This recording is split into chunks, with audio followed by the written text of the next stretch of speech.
Post delete করো নইলে সমস্যা হবে, এই একটা স্লোগান ছিল এক সময়।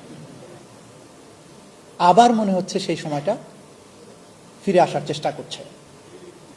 কিন্তু জুলাইয়ের সময়ে যেহেতু আমাদের জেনারেশন জি পোস্ট ডিলিট করেনি, নতুন করে আর কেউ পোস্ট ডিলিট করতে বাধ্য করতে পারবে এই কথা আমরা বিশ্বাস করি না। সুতরাং কোনো পোস্ট ডিলিট হবে না, কোনো লিটারেচার হওয়া বন্ধ হবে না। বাংলাদেশকে আমরা যে জায়গায় নিতে চেয়েছি, আমাদের শহীদেরা নিতে চেয়েছে, বাংলাদেশ সেই জায়গায় যাবে, সেই জায়গায় বাংলাদেশকে আমরা নেবই ইনশাআল্লাহ।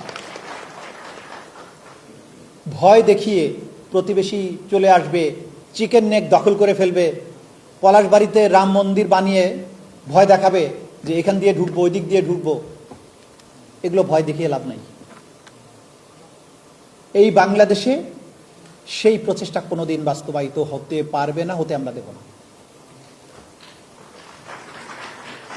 আমরা এই লিটারেচার, জুলাইয়ের লিটারেচারের পাশাপাশি আমরা চাই যে জেনারেশন জুলাই বিপ্লব করেছে তাদের মধ্যে থেকে এমন সব ব্যক্তি বেরিয়ে আসুক যারা টার্কির সেলজুক বাইরাক্তারের মতো ড্রোন টেকনোলজিতে বাংলাদেশকে অনন্য উচ্চতায় পৌঁছে দেবে, মিসাইল টেকনোলজিতে বাংলাদেশকে এমন পর্যায়ে পৌঁছে দেবে যে বাংলাদেশের একটা মিসাইলের ভয়ে বাংলাদেশের আশেপাশে কয়েক হাজার কিলোমিটার থেকে কেউ বাংলাদেশ থেকে চোখ তুলে তাকানোর দুঃসাহস করবে না।